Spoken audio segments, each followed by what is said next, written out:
All right, hello everyone. Welcome back to the Hipfire Podcast. This is our second podcast, and today we're going to be highlighting the upcoming CDL Minnesota Open.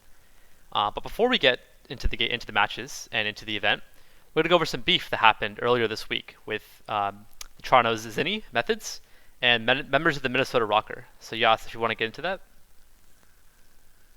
Obviously, Chef Zin, a very beloved figure in the Call of Duty competitive scene, and undefeated on Twitter, might I say. So essentially, what happened was Zini was supposedly frying the Minnesota Rokkr during scrims this past week. So much so that a lot of the Rokkr boys got upset. Saw Rokkr even tweet out a picture of the map Arsenal. And for those of you that don't know, Zini lost an infamous 1v1 on Arsenal S&D during Black Ops 4 Champs. Obviously, he was trying to take a dig at Methodz there. Methodz responds by, showing a picture of the last meeting between the Rokkr and the Ultra, in which the Ultra sort of dominated the Rokkr in that matchup, might I say, and Rokkr definitely did not have a great performance. And in a now deleted tweet, Rokkr responded, calling Zini a shit stain, which, the greatest comeback, might I say. Zini himself came back and said that, it's not just been one event, Rokkr, it's been 3 events in a row. We call that a hat trick, which for those of you that don't know, a hat trick in hockey is 3 goals. He's showing a bit of love to Canada and Toronto, which, we all love on the Ultra. To see that he's sort of learning about some of the culture here up here north. But Max was not the only one to tweet Zini. We also saw Salt take exception, tweeting out Methodz earnings. Obviously, Methodz was like, well, what's wrong with that? It seems like I make quite a bit of cash. And then Assault responded with his earnings obviously being inflated from his COD champion. But alongside Assault, we saw Silly tweet out a picture of World War II champs in which each E3-0'd Optic, Zini being on that team, to knock them out of groups, which is obviously must not be a great moment for Zini, probably one of the lowlights of his career. But yeah, we saw all these guys tweeted them. We also saw Octane ask, like, what's up, Zini? What's with all the beef? And it's like they're just upset on frying them in scrims. Rokkr has gone from a top 5 player to a top 50 player, which I thought was hilarious because Rokkr was considered a top 5 player this game and maybe still is by some, but he's definitely fallen off since the online events have kicked off, and he was sort of reiterating that point. But Seth, what do you think about this beef? So personally, I think the Minnesota Rokkr picked the wrong guy to beef with. I think Methodz is one of the more beloved beloved players in the community. The fans all love him, and as you can see on Twitter, he's unmatched. So I think they picked the wrong fight, and I think personally, I think Assault tweeting out his earnings is a bit petty. Because your earnings never reflect your own individual play. It's always a team effort to win. So I just found it a little petty, to be honest, tweeting out earnings. But yeah, any more thoughts? Yeah, for sure. There is. So I was not really expecting this rivalry going into the CDL between the Rokkr and the Ultra. The Battle of the North, everyone talks about it, and they've played a couple times, and Ultra have won, the Rokkr have won. So it's been a very interesting rivalry in that aspect. You can thank Gary Vaynerchuk in large part to that. It's not the only rivalry we have in the CDL. We also have the beloved rivalry between the Huntsman fans and Crim6, as well as the rivalry between Seattle and Winning. So, strong rivalries all around. Yeah, definitely so. And now with that behind us, with a little beef covered, we're going to go into the standings before we show off the bracket. And the first thing I want to cover in the standings is on the right side of the bracket, you have the Toronto Ultra, Surge, and Gorillas on the bottom of the bracket.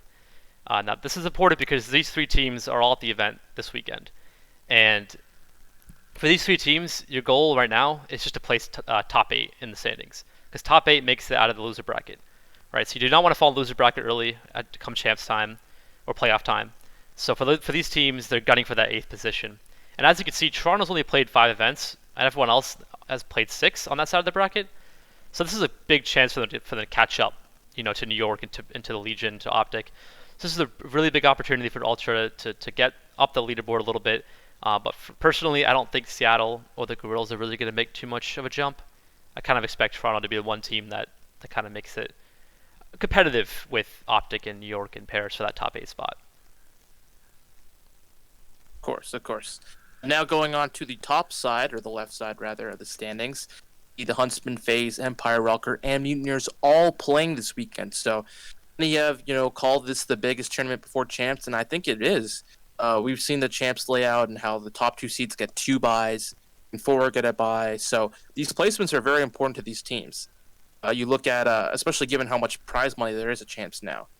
Huntsman, obviously, they played one more event than Dallas and Atlanta FaZe, so for them, it's very important that they come out on top this tournament if they want to remain atop the standings. FaZe and Empire, it's more of catch-up. FaZe, they're just 10 points behind, whereas Dallas, they're 30 points behind, so matches are very important. For the Rokkr in Florida, for them, I feel like it's trying to place top 3 and top 4. Rokkr has sort of been slipping the last couple events, failing to make it out of groups, and similar with Florida. So for them, this is their opportunity to sort of climb back in that conversation, and very curious to see if they're able to do that. Yeah, and with that, now we're going to get back into the bracket. So we did a bracket builder for this event where we decided on picks together. And so the first match we're going to analyze is Seattle Surge versus FaZe. So if you want to start with that, Yas. So Seattle, it's a very interesting team to cover. Their own players, I think we saw Slack tweeting about their poor performances, showing a tweet of the scoreboard, and it was not looking too hot. Obviously, they just got Damon just retired, as we mentioned in our last podcast. Check it out, by the way. But they have Proto now in. Enable's not getting any time, which is kind of sad to see him sort of left at the wayside. But with Proto now in, it seems like it's a difficult time for them because they're playing catch-up. Not only do they not know the game as it is, they're having to learn again with an entirely new player.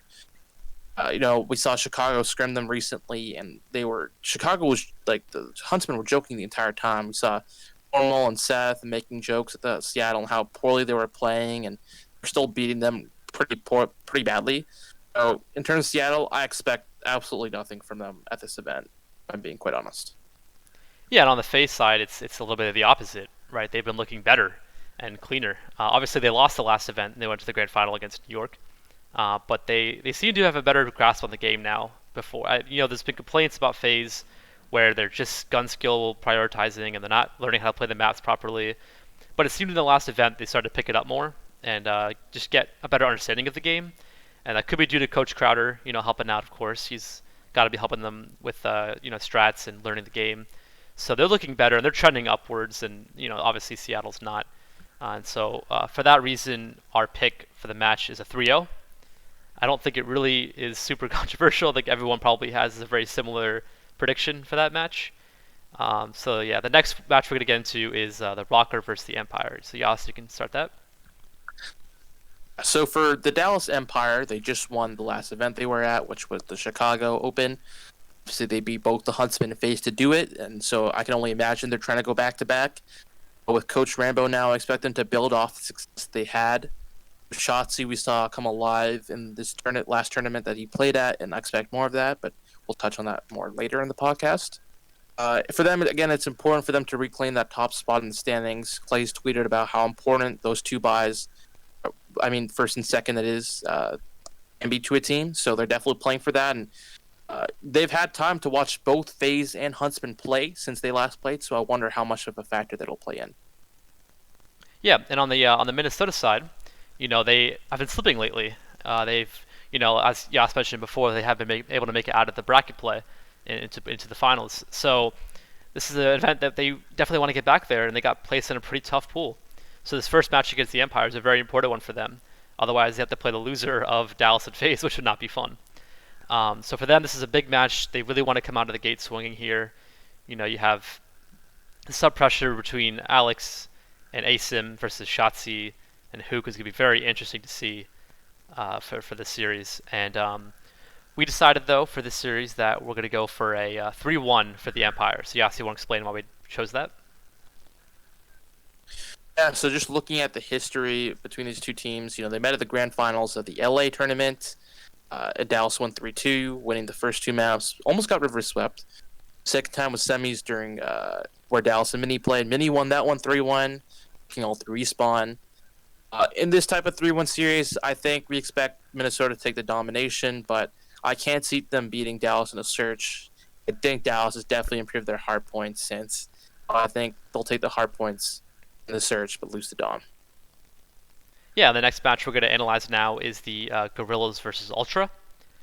So for on the Gorilla side of things, I think they're trying out Saints for Spart for this event, and I personally like the idea. I've seen Nato grinding intense. He looks really good at this game, and when he benched himself, I was a little disappointed because I wanted to see how he could do in this game. Because what I've seen in tens, he's been frying. Like he looks very, very good. So it's exciting to see him back. Although it's the first event with him back, and I don't know how the comms are going to be and the vibes between him and Blastful, because there are some rumors that he benched himself because he didn't want to play with Blastful. I don't really know too much about that, inner beef in the Gorilla side. But I think at this point they just want some wins. They want that 8th spot. So I think they could put aside their differences and try to come out here with a better result. So as for Toronto, they're definitely a team on the rise. The last event we saw them was at Florida, which were one round away from going to grand finals. They definitely put up an impressive performance there. But since then, they've actually dropped Classic. Shout out to CDL Intel for tweeting that apparently he was dropped for personal reasons. And now they have the man, the myth, the legend, Kleenex. Those of you that don't know, he was a Singularity star from Black Ops 4 and made quite a name for himself at Black Ops 4 Champs. And we got a couple clips to show you why. Grabs time, you've got the Tempest. Vision Pulse is just been popped now by Envy. I believe it's going to be Assault that uses it, but Kleenex doesn't even care. You can see him through walls, but you can't stop the Fry Man cleaning him up. And he's got the grab. Someone's in the back, but he can feel it. Able to get the clean up kill. Singularity hanging out inside the hard point because Kleenex is killing everything in sight. This is a complete takeover of a game. He started off so slow, it was close. Envy had the lead, then all of a sudden Kleenex wakes up and grabs time. You've got the Tempest. Vision Pulse. Yeah, so we also had a clip of Aches getting turned on by Kleenex, but the podcast would kind of go on for a long time, so we can leave that out for now. But yeah, that's kind of what Kleenex can do. So you want to go back to Kleenex, Yas? Yeah, of course. So there was that clip from Kleenex, obviously turn on Aches. We even saw Tej tweet out about how the Ultra are going to win this next event based on how well they were playing in scrims. See that CDL Intel tweet about Kleenex. So I definitely expect him to make a big impact. I'm very curious to see how the Ultra will do. They already are a very strong S&D team, and if they get better on respawn, I think the sky's the limit. So as we say that, Seth, why don't you show us what we ended up putting for our predictions for this series? Yeah, we had a 3-0 for the Ultra. We feel pretty confident that the Ultra could look a lot better with Kleenex and what we heard, online. And even though Nato's back, I still don't really think the team's going to look that good yet. So we have the Ultra winning a 3-0. And the next series we're going to talk about now is Chicago versus Florida. So yeah, if you want to start with that. So the Huntsman, I know a lot of you Huntsman fans are listening, so pay close attention. We got Pristini against his former team. I wonder how much that'll factor into the series. Actually, not a whole lot because the Florida has changed since then, as you will get into, Seth. But, they look solid for the most part during scrims, which I imagine practice is to help them play better since that, Pristini is a pretty new player to their roster. I expect Formal to continue where he left off. He had a great event last time out and was one of the reasons they ended up winning. So I think him in that mini-hour role, I expect him to get better. Additionally, Sender has said that they had 3 scrims chalked this week, which has caused lack of preparation on 60 Hz servers, which might hurt them. But I definitely think they're one of the stronger candidates going into this event. Yeah, on the Florida side, they added Awakening as to replace Mox. So obviously Mox lost his main AR role, and because of the 3 subs, 1 AR meta right now, they felt they needed a player with more sub pressure. So they benched Mox and picked up Awakening. Now Awakening, I actually made a post on the subreddit about a while ago after watching the second Challengers Cup for the AM scene, and he was just frying. He looked unkillable. He looked ridiculous. So I'm very excited to see what he has to offer. Just to show off what I mean by ridiculous, I have some clips from that cup. So let's play the first one.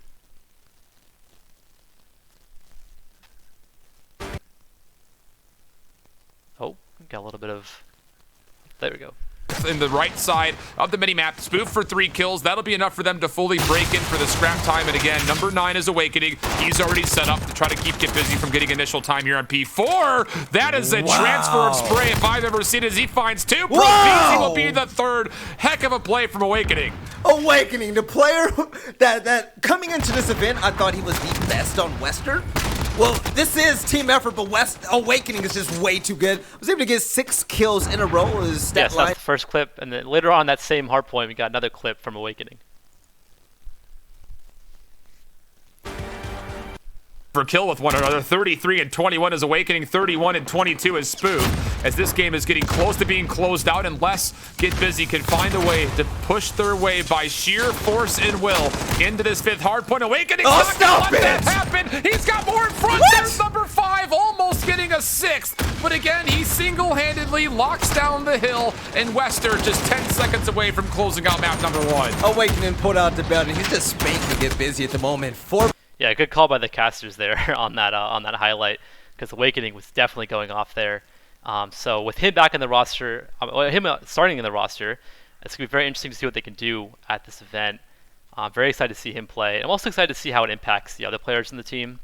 You know, I think Pharaoh had a really good event when they won against Minnesota in the grand final, but then they didn't win a single map the next one. So I want to see how Pharaoh looks and Havoc looks, and which player runs different roles. Are they going to allow Awakening to run around and slay? Or are they going to stick him on like hardpoint duty? So should be definitely interesting to see how they play. That leads, yeah. Sure, for sure. Yeah, so we have the Huntsman winning it 3-1. So despite how good I just hyped up Awakening, we think Huntsman are just still one step ahead of Florida, and they've had more time to practice with Persini. And Yas, why don't you talk a little bit more about that? Yeah, I think as we previously mentioned, the extra practice with Persini will definitely be important for the Huntsmen. I think they'll get more comfortable, especially in S&D, although I think their S&D was pretty good the last time out with Preston. So very curious to see how it'll go for them. I think, again, Formal running that main AR has definitely helped him perform better personally. And overall as a team, I think they're looking better. And we've seen Envoy use the Uzi in scrim, so I'm curious to see if that'll come out during the CDL matches. But, a man can wish, a man can hope. But yeah, I think the Huntsmen are just too strong right now. Yeah, just to continue off that thought, this is also Persini versus his whole team, right? So there could be some bad blood. It wasn't super clear what happened there. We had Frosty saying that Persini didn't want to come back and play with them. So I don't think there's too much animosity between the players. But it always feels nice to beat your old team. So I imagine Persini might be a little bit fired up for this matchup. So yes, why don't you get into the next match, the Surge versus the Rokkr? Yeah, so for the Surge versus the Rokkr, there really isn't much to say. I really expect nothing from the Surge. I like the guys on the team. I like Apathy.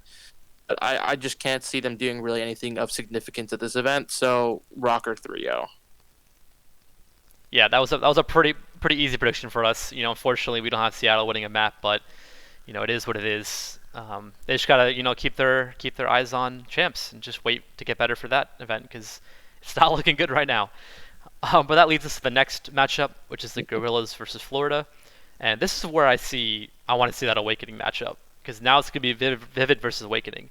And at the start of this year, those two guys were like online warriors, alongside with like Mac as well. I think Mac was also doing disgusting stuff on the map. So I want to see the Vivid versus Awakening matchup. I think it has a potential to have a lot of, insane clips and crazy turn-ons. But as I mentioned before, with the Gorillas, they just feel unpolished. I don't think Nato can just seamlessly fit into that team. It's not. Maybe he and Aqua have had probably good relations in the past, but I don't think Nato really knows Vivid that well, knows some of the other guys, even Blast, that well, so I don't know how they're going to be able to work things out. So for that reason, we have Florida winning at 3-1. I think the Gorillas could probably steal a Dom or maybe a Search and Destroy. They're pretty good Search players. I think Blast is one of the highest KDs in Search, so they could steal a Search, but I think Florida's winning at 3-1. And then I definitely agree with that. I really can't see the Gorillas really making any of an impact. But should we get into the next matchup? So I believe next up is FaZe versus Dallas. which credit to laogicreddit for giving us these matchups, the previous matchups, that is. But I expect a closer matchup this time. Obviously, we saw these last two teams play in grand finals at Chicago, in which Dallas won 3-1 pretty convincingly. They could have won 3-0, to be honest. They lost around 11 up 2. They definitely look like a better team. I do expect FaZe to be better. I know Crowder has definitely game planned for this matchup and expects this matchup, so I will be curious to see how the series ends.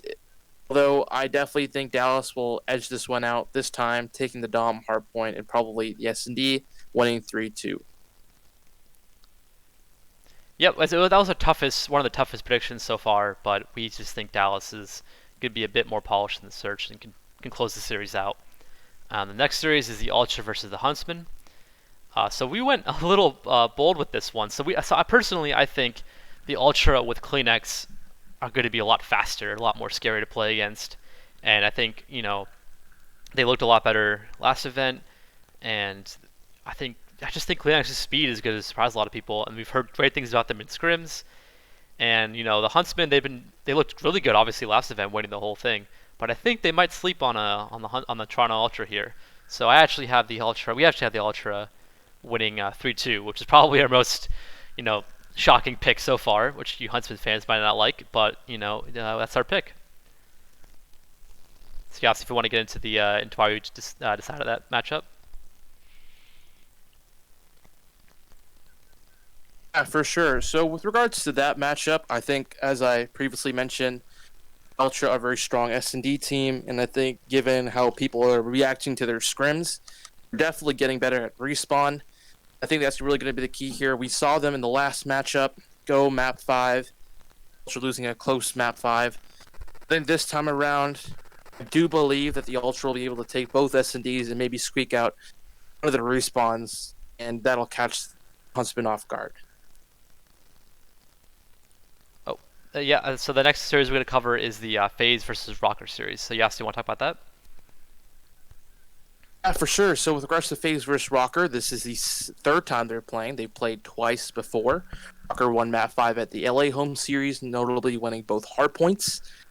However, Rokkr also lost in the semis to FaZe during the Atlanta Open, dropping the Dom.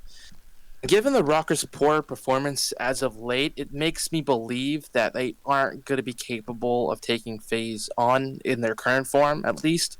I do believe FaZe will end up taking a 3-1, taking the hardpoint, probably losing the S&D, also taking the Dom and the fourth hardpoint. And so the next series we're going to cover is obviously Chicago and Florida. And this is hard because it's really hard to beat a team twice in the same event. We've seen that in the past where it's just super difficult to do that. But even so, we do have the Huntsman winning in 3-2. And I actually have a pretty specific reasoning for this, and it's due to S&D. So in S&D, the Huntsmen are really good in Arcloth Peak and have shown strengths on Petrograd as well. And those two maps, Florida is historically not very good at. They're like 1-5 on Arcloth Peak, and they've only played Petrograd once and lost it. Only played it once and lost it. So for that reason, I think the Huntsmen have an advantage in search. And so in a close series, I think that'll give the Huntsmen the edge if Peak or Petrograd gets its way through. Yep. Yeah, for sure. You can go. I think the next series we have, if I'm not mistaken, is the Dallas versus the Huntsmen. Yep. So for the Dallas for the Huntsmen, again, we've seen this series before. It seems like the 10th time, to be quite honest. But the last time was Dallas getting the better hand in the semifinals with a 3-1. I think it's going to be more of the same, to be quite honest. I think the Dallas Empire, sure the subs, I think Shotzi and Illy have improved so much from earlier on this season. And we're going to touch on that later, as I mentioned. Point where I don't know if Huntsman will be able to keep up. I think it will be a close 3-1. I believe right now, with how well the Empire have looked, it's going to be difficult for the Huntsmen to be able to overtake the Empire. But this was a very difficult prediction to make. Yeah, on the other side of the bracket, we have FaZe beating Toronto 3-2. This is also pretty tough because these teams haven't matched up before. And I think Toronto could surprise FaZe in a couple of game modes. I think I think Toronto can edge out one search and destroy. I don't know if they win two, because Toronto's best game mode is search, but the FaZe are also very, very good at search. So for Toronto to win two searches against FaZe is probably not going to happen, but I can see them winning one of them. I can also see Toronto maybe winning the Dom away from FaZe, because FaZe, they usually win their Doms, but they always play it a little close. They don't always play it perfectly. Always like constantly flipping up different points over. So I think Toronto has a chance to steal those two maps, but I don't see them winning the series against FaZe. So if you want to go into the grand final pick, yes? So as you see, we have the Dallas Empire against the FaZe once again in the grand finals. And this time we have FaZe learning from their mistakes early on in the tournament and winning 3-1 convincingly. Now, as Seth mentioned earlier, it's very difficult for teams to beat the same team in the tournament twice, especially if the top teams. I've heard analysts say this. I believe Replays himself has said this. Crowder, as he's now known as. I think FaZe will have learned from their mistakes. As I mentioned, Crowder will have watched that VOD back. I think these teams are so evenly matched that it really could go either way, but I think this time it is FaZe taking it. Just a little bit of history between their last matchup. Simp had dropped a .81. I think Abizi was also not doing too hot. And, those two SMGs, Timely Terrors, as they're often called, they're supposed to play at top tier when it's grand finals. And they usually do. So seeing that out of them the last time out against Dallas was very unexpected. I don't think that'll happen again, and I think they'll take it and end up winning the event. We do have the Atlanta FaZe, as you see. Seth, who do you think will be the MVP for FaZe? So my pick as MVP is Celium, and I have a specific reason for picking Celium. Because I think if you have the sub, obviously Shotzzy looked great at last event, and Hook's also very fast. But I think the sub pressure between Shotzzy and Hook versus Simp and Abizi is a great matchup, and it could cause a lot of huge slays and big different numbers. And we saw last event, Simp and Abizi didn't drop the numbers, but I think this time around, Simp and Abizi will keep up with Shotzzy and Hook. So I think the real battle is going to be at the AR level. I really want to see if Celium can outduel Clay by like a wide enough margin. And if that does happen, then I think I would personally feel more comfortable giving Celium the MVP. Even if Simp drops like ridiculous numbers, if Shotzzy does the same thing on the other side, then I think the most impactful player would be how Cell does versus Clay, because I think that's where this series is going to be won is in Cell. I have a lot of faith that he'll really turn up this event. So who's your pick, Yas? For sure. So my pick would have to be Simp. Can't really disagree with many of the points he made, but I think sort of as I reiterated, Simp had a very poor showing in grand finals last time out, and really a poor event overall. I think for him, he wants to be considered the best player in the game, best player in the world. Some of them said, he could be the next Scump. I think there's the potential there, and if he wants to be considered up on that level, he needs to be performing at grand finals and winning these finals. I think he's going to be the MVP this event, and come back from his poor performance. Before I end this segment, I just want to ask you guys to let us know what your predictions are in the comments down below. Let us know who you think we got winning, who you think is going to be the MVP, and let us know what you disagree or agree with regards to our predictions. Yeah, and with predictions out of the way, I want to quickly highlight the CDC Minnesota Open online tournaments last weekend in the M scene. So the first one, it was the NA tournament, which Atlanta FaZe won, which was back-to-back wins for Atlanta FaZe Academy team. So it's good to see them performing consistently, because I actually had a bone to pick with this Academy team earlier this year, where they are very, very talented players, all five of them. They're very skilled, very talented, but I watched an Azir Cave specifically before, where Jimbo tried to flank 3 different times and spawn them out over and over and over again. And that, to me, just highlighted how they played the game early on, where it's similar to actually how the FaZe plays, where they just don't know their game that well. They're trying to rely purely on the gun skill, and at the AM level, it's a little hard to do that. So they had some top 16 and top 8 placements earlier this year. So it's nice to see them with back-to-back wins and putting the talent to work. And obviously UIU came in second, which is Parasite's new team. Although, today actually, there was a lot of AM roster mania drama. I'm not too sure who got dropped. I'm pretty sure Stamino got dropped off of his team, and Haggy, Parasite, also got dropped as well. A lot of the AM players are tweeting out, vague things that weren't really clear. So I think we'll get a better idea of who's on which team this weekend.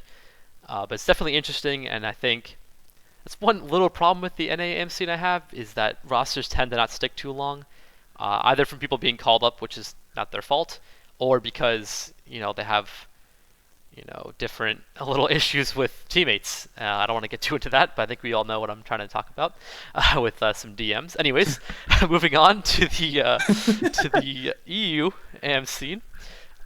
Team War won this one, which was actually good for them because they got revenge, because last weekend's Mad Catz team won. Although there's also a little bit of roster mania in the EU scene, as Mad Catz team that won last week decided, even though they won, to drop Linny and pick up Chain, who's obviously used to be on Team Singularity. And I don't really disagree with the decision, because Linny was playing fine, but Chain is probably one of the best players coming out of the EU scene. So I don't disagree with the decision, but obviously it didn't work because they lost to Team War. And Team War actually dropped PD for Afro. And Afro is someone I'm pretty tuned into the AMC, and Afro I wasn't really sure about too much, but he looked really good. He seemed to fit the team nicely, played faster than PD, and looked pretty good. But don't worry for you Linny and PD fans, because they actually played on that Moose PD Callum team you see that placed 5th, so they didn't do too badly. Quickly, one more note on the EU AM scene. I think these top 3 teams that you see right here, Team War, Mad Catz team, and Team Singularity, are the top 3 AM teams in the world. I think if we did see an AM finals at the end of the year, which we're probably not going to see, unfortunately, but if we were to see it, I'd expect these top 3 teams to be there. And they feel more like teams. And a quick note on that is, when I listen to the comms of Team Singularity in scrims, they're calling out plays, they're calling out strats, and it seems more like a team. Whereas in the NAM scene, sometimes I listen to scrims and they're just shouting players' names. That's all they're doing. This guy's one shot, this guy's one shot. There's no really strats that they're calling, So I think EU scene definitely has a better AM scene right now. And then finally, APAC AM scene. I mean, Renegades won again. What's new? Water's wet. This is their a 14th tournament, or I don't even know. They just keep winning.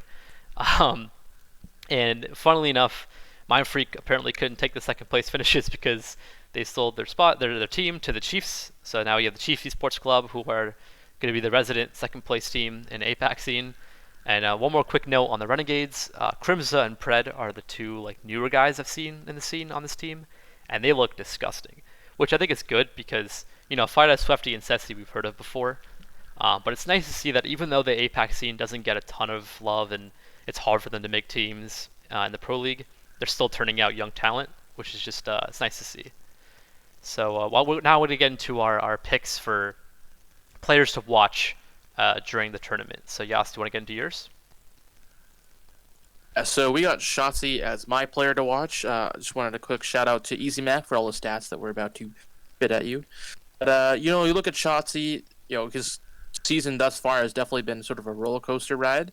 You look at the last event, he had a 1.22 KD in grand finals alone with the sub against FaZe, which is definitely very impressive and one of the reasons why they look so dominant. He had a 1.29 KD overall, which was the highest KD at any player at Chicago, which is unseen with the sub. We've seen the KD leaderboards dominated by AR players, so to see a sub up there, that's not the sim, is very impressive.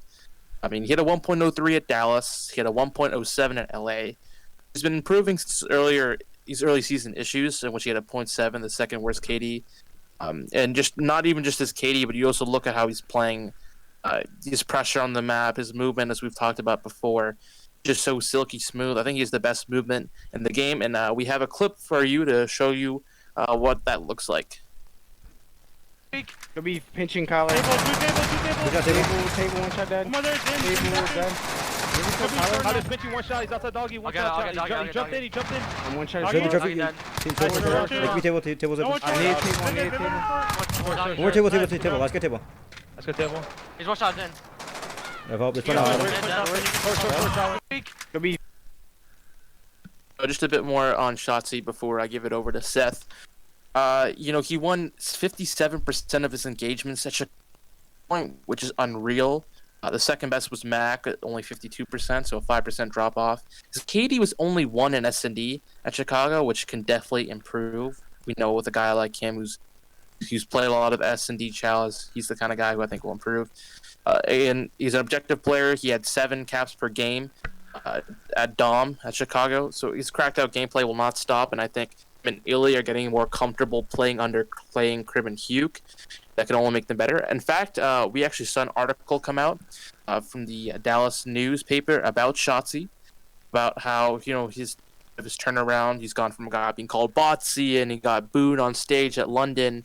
And he talks about how he's able to stay confident in himself despite all the comments. And as Krim says, the shit talking sort of given him thick skin. He's become a superstar in many ways.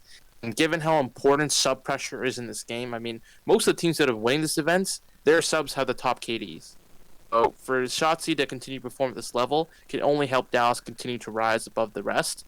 Seen them grinding 10s. And I think if Dallas is to win again, we don't have them winning, but if they are to win again, it's going to be up to Shotzi performing similarly to how we did in Chicago. Yeah, definitely. He has to keep up with Simp and BZ, and he did it last time, so we can see if he can do it again. And one more quick thing on the movement for Shotzi. There's something that I was wondering is, maybe someone can advise me on this, but it seems like Frosty and Shotzi have just really good movement. Even I remember back when Formal switched over from Halo, his movement was also very good. So I wonder if there's any kind of correlation there with playing Halo and having good movement and that crossing over to COD. Just a quick note, not sure that there's anything there, but we'll see. Slightly goes into my pick for the event, best player to watch, which is Cammy. King Cammy. The head tilt was just perfect for the crown, so I had to put it on him. So Cammy is a player that not a lot of people really hype up a lot, and he's actually one of the best players on Toronto. So he's been the consistent player on the team. He has not been moved out, as a lot of other players have been from that roster. And he has the second highest KD on his team at a .97, which isn't super high, but it's still pretty good for a sub player. Also, where he really shows his expertise is in search. He has a 1.19 in search, which is in the top 10 for KDs in the league, and he also has 8 kills per game, which is top 5 in the league. So he's definitely a very good search player, and he's one of the reasons why Toronto is a very strong search team. Just a little history on Cammy, because not a lot of people know where he came from. He actually was playing well before his first CWL appearance in World War II. And I actually found a montage in Black Ops 3 of Cammy clips, so I'm going to play a bit of that right now.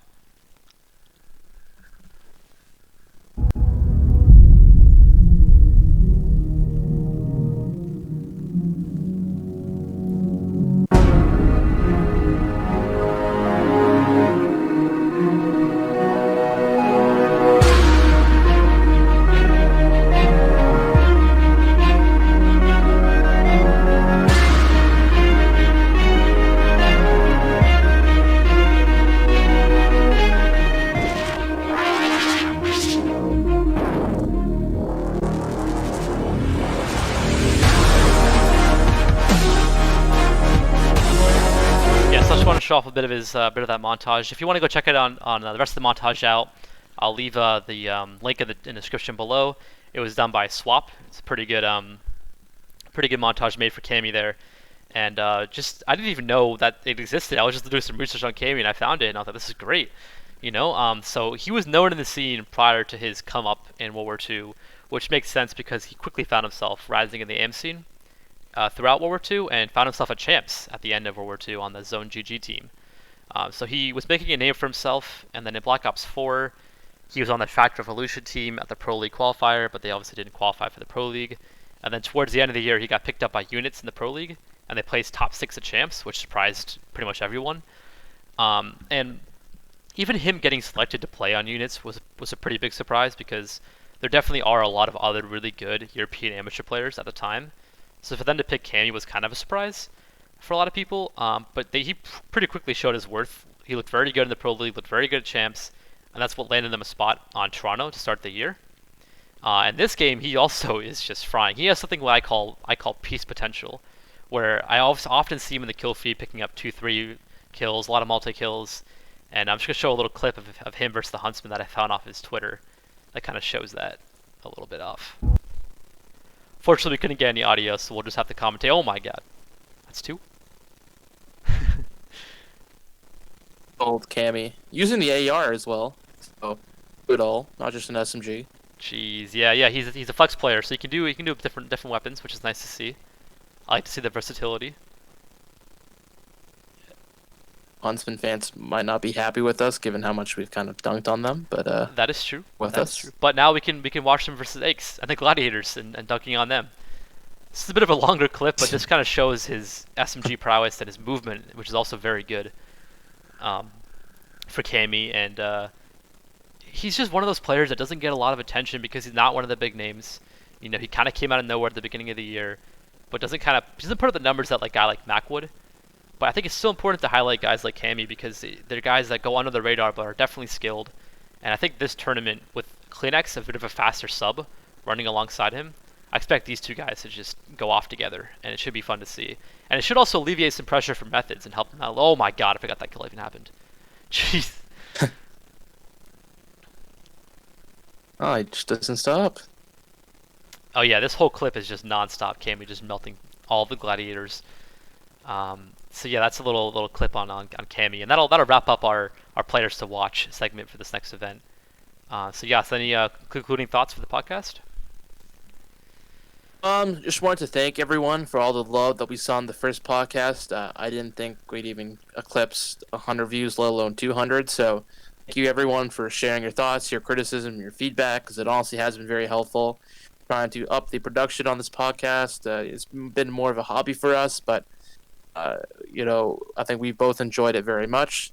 Again, we look forward to your feedback on this one. We're going to try and have other people on the podcast. Wink, wink, nudge, nudge. See if we can get any pro players, maybe AMs interviews. Again, thank you for so much, and leave all your comments below for us that you have. If you want us to talk about, let us know, and we'll take that into consideration. Yeah, also we have a Twitter account.